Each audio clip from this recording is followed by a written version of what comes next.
In this video, we will graph linear equations using points.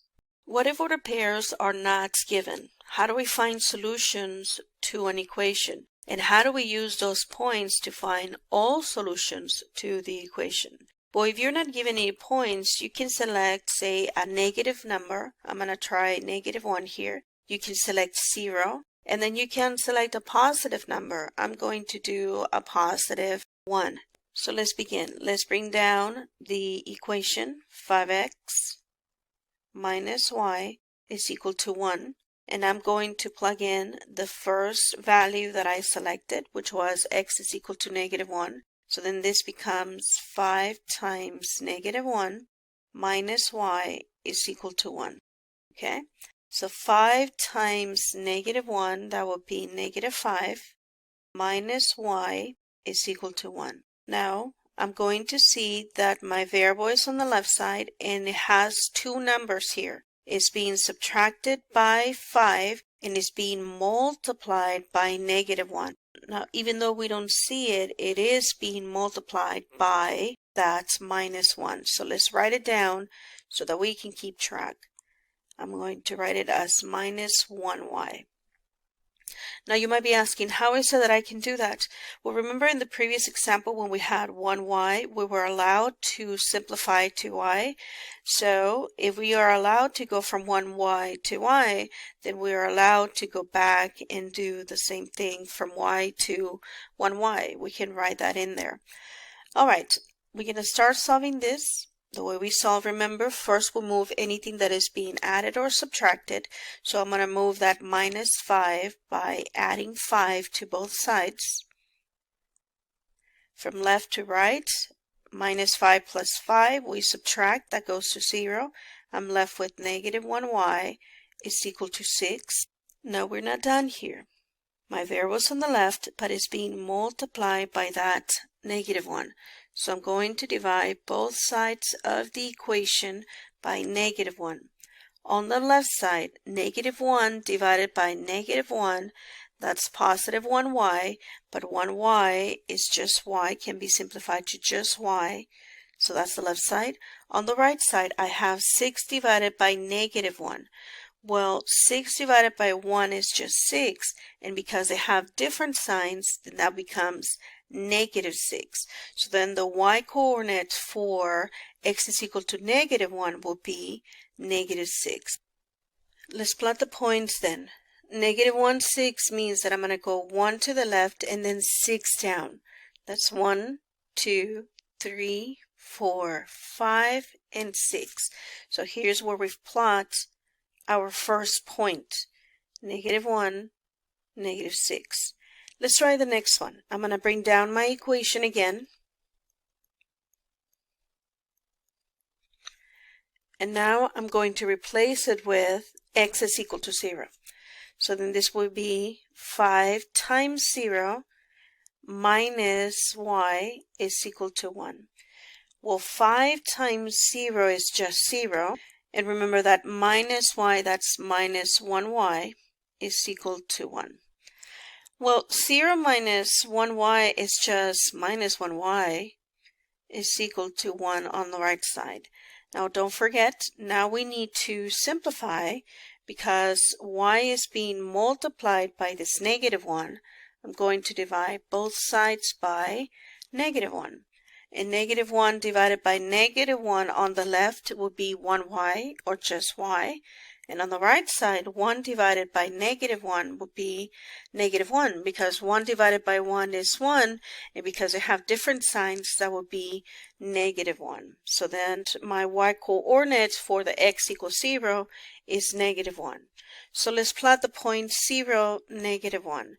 Well, if it's 0, -1, that means that we're not moving left to right, but we're just moving 1 down on the y. So here's my next point. Now, to create a line, we actually only need 2 points. So since I already have 2 points, I can graph my line. So let me do that. Let me get a ruler here, and I am going to try my best to plot the line. Alrighty, I try my best. This was the second point. This one was 0, -1. So what happens if we were to attempt the third coordinate? What if I try to solve for this extra one, the third one that I have here? Well, it doesn't really matter how many extra points you have there. Any extra point or any extra coordinates that you place in there should fall on the line that you already have graphed. So let's see if that is correct. So then I'm going to replace that x with a 1, with a positive 1 this time. Minus y is equal to 1. So 5 times 1 will give us a 5, positive 5, minus, remember that 1y that we have is equal to 1. So we need to solve.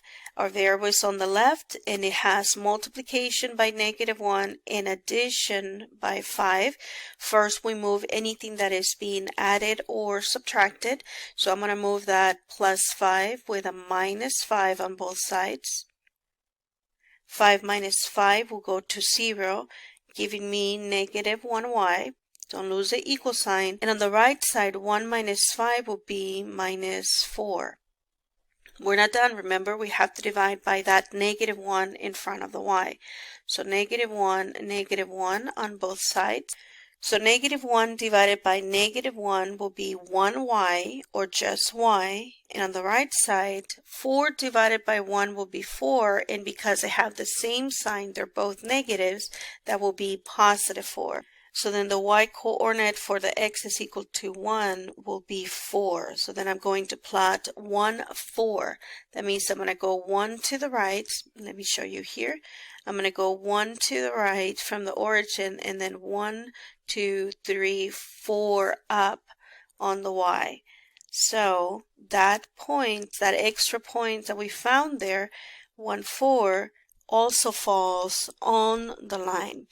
So a third point, a fourth point, a fifth point, they should all land on the same line if they are a solution, so that we can continue to plug in coordinates and all points should fall on the line. In truth, any point that falls on the line, either a whole number or a decimal or a fraction, as long as you fall on this line, this will be a solution to an equation. That means that a linear equation in two variables has infinitely many solutions. So let's go try and see if we can graph example 4. Now for example 4, we got 0, 4 and 2, 3 and -4, 6 as three solutions to this equation. So let's plot the first two. 0, 4. That means that I'm not going to move on the x-axis. I'm only going to move on the y-axis 4 units. So that's 1, 2, 3, 4. That's +4. And then the next point is 2, 3.